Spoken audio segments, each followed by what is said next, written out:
साथियों नमस्कार। स्वागत है आप सभी का आप सबके अपने चैनल साइंस टॉप में। आज हम साइंस टॉप में यूपी पीसीएस में 2013 के प्रीलिम्स में जो भी क्वेश्चंस पूछे गए थे आपकी पॉलिटी सेक्शन से हम उनको डिस्कस करेंगे और कैसे उनको एकदम सॉल्व कर सकते हैं। आइए देखते हैं। ठीक है, पहला क्वेश्चन हमारा कह रहा है भारतीय संविधान के निम्नलिखित अनुच्छेदों में से किस एक के अंतर्गत विधान परिषद की स्थापना या समाप्ति की गई। आपको पता होगा जिस तरह हमारे केंद्र में लोकसभा और राज्यसभा दोनों होती है, आपको पता है वो लोकसभा को हम निम्न सदन कहते हैं और राज्यसभा को उच्च सदन कहते हैं। इसी तरह राज्यों में भी आपकी विधानसभा विधान परिषद दोनों होती है, पर ये कोई जरूरी नहीं है कि हर एक राज्य में विधान परिषद विधानसभा दोनों हो। ठीक है, चलिए तो जो विधान परिषद की बात की, विधान परिषद के जो गठन का प्रावधान है वो आपका अनुच्छेद 169 में किसमें है, आर्टिकल 169 में। इसके थ्रू जो राज्य विधान परिषद जो विधानसभा जो राज्य की जो विधानसभा होगी वो आपने दो तिहाई बहुमत से प्रस्ताव पारित करके संसद को बोल सकती है कि भैया आप हमारे लिए विधान परिषद की आप स्थापना कर दीजिए। ठीक है, या हमारे जो विधान परिषद उसकी आप समाप्ति कर दीजिए। ठीक है, किसमें आर्टिकल आपका 169 में। ठीक है, आइए नेक्स्ट देखते हैं। अनुसूचित जाति और अनुसूचित जनजातियों के लिए एक राष्ट्रीय आयोग गठित करने का प्रावधान संविधान के किस अनुच्छेद के अंतर्गत आता है। आपको पता होगा जो आपकी अनुसूचित जातियां हैं जिनको हम एससी कहते हैं और जो अनुसूचित जातियों को एसटी कहते हैं, इनके लिए जो प्रावधान है संविधान में वो आपका आर्टिकल 338 और आपका 338 ए में है। एससी के लिए आपका 338 में है और जो एसटी है आपका उनके लिए आपका 338 ए में है। ठीक है, इसके तहत आपका हाँ जो संविधान संशोधन वो आपका 89 है। 89 संविधान संशोधन है जो कि आपका कब हुआ था, 2003 में हुआ था। इसके थ्रू इनके लिए प्रावधान किया गया है। ठीक है, चलिए नेक्स्ट हम देखते हैं लोकसभा में एंग्लो इंडियन समुदाय के प्रतिनिधित्व के लिए प्रावधान संविधान के किस अनुच्छेद के अंतर्गत आता है।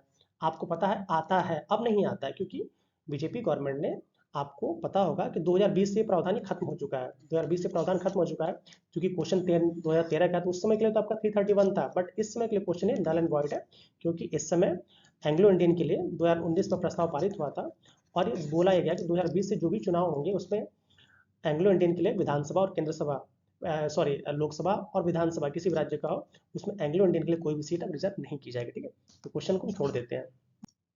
अगला कह रहा है निम्नलिखित में से कौन सा एक सही सुमेलित है। हमको ये बताना है, सॉरी सही सुमेलित नहीं है, मैं भी कंफ्यूज कर रहा हूँ, कौन सा हमको बताना ही है कहीं सही सुमेलित नहीं है। ठीक है, आइए आपको पता होगा जो हमारा अनुच्छेद 39A है, ये सही बात है।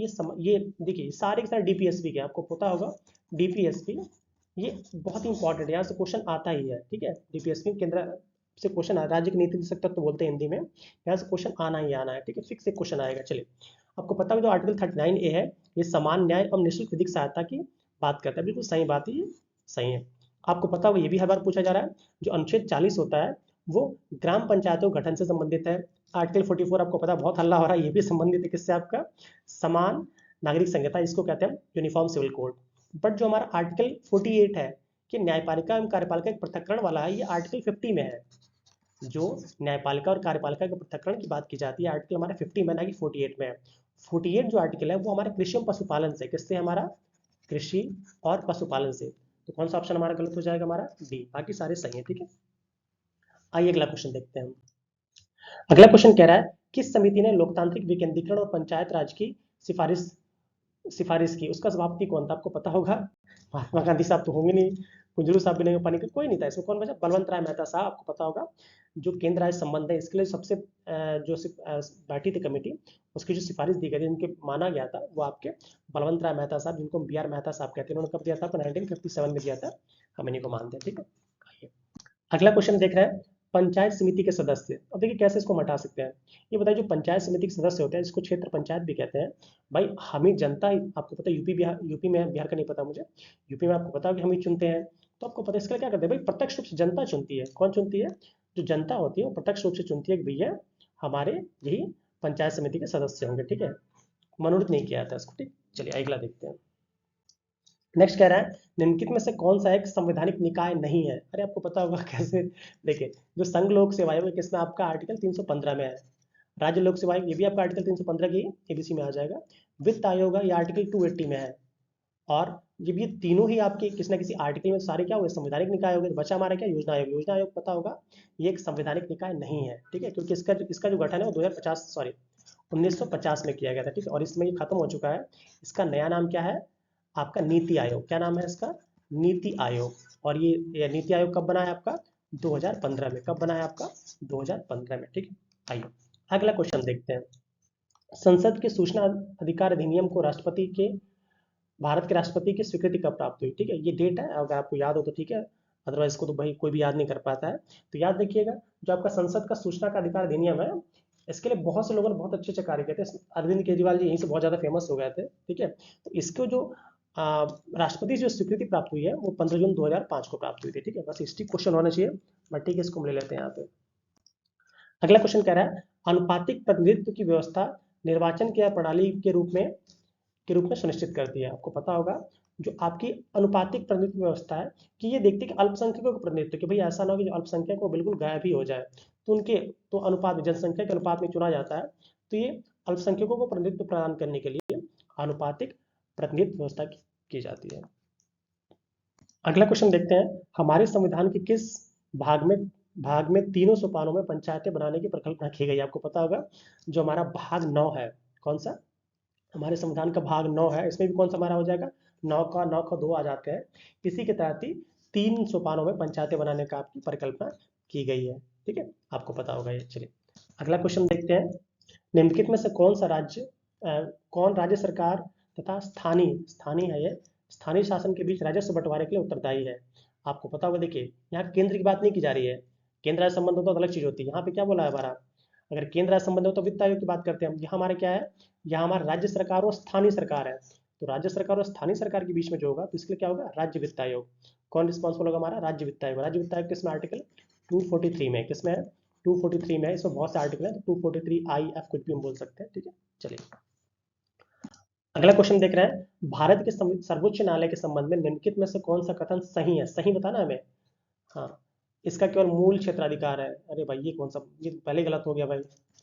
इसका केवल अपीली क्षेत्र, ये भी गलत हो गया। इसका केवल परामर्श, ये भी गलत हो गया। आपको पता होगा कि जो हमारा सर्वोच्च न्यायालय है, इसको बहुत से अधिकारी है, मूल अधिकार भी, अपीली अधिकारी है, परामर्शी, सारे के सारे अधिकार। तो ऑप्शन क्या हो जाएगा हमारा? डी सही हो जाएगा। नेक्स्ट हमारा क्या रहा है, ये क्वेश्चन नंबर 14 होगा शायद, ये या 13 जो भी होगा। निम्नलिखित राज्यों में से किसमें 1967 से 71 के मध्य अधिकतम गठबंधन सरकारों बनाने का रिकॉर्ड? आपको पता होगा, जब ऐसे क्वेश्चन आए तो सीधे यूपी बिहार ऑप्शन बचती है, दोनों हटा दीजिए। ठीक है, तो बचा हमारा क्या, वैसे ये काम बिहार में हुआ था। ठीक है, वहां पे अक्सर गठबंधन की सरकारें चलती रहती है। ठीक है, आइए अगला क्वेश्चन देखते हैं। हाँ, निम्नलिखित कथनों में से कौन सा सही नहीं है? हमें क्या बताना है, कौन सा इसमें सही नहीं है? पहला कह रहा है हमारा, संविधान संशोधन विधेयक संसद के दोनों सदनों द्वारा अलग अलग विशेष बहुमत से पारित होना चाहिए। बिल्कुल सही बात है भैया, कोई भी संविधान संशोधन होना चाहिए, राज्यसभा हो या लोकसभा हो, दोनों में ही दोनों ही सदनों में से अलग अलग पारित होना चाहिए। सही बात है। सेकंड कह रहा है ये, सर्वोच्च न्यायालय में संविधान संबंधित मामलों की सुनवाई कम से कम 5 न्यायाधीशों द्वारा की जाती है। बिल्कुल सही बात है। याद रखिए, जब भी संविधान पीठ बैठती है जो संविधान के मामलों के लिए, वो कम से कम 5 होनी ही चाहिए, उससे कम नहीं होगा। ये भी सही है हमारा।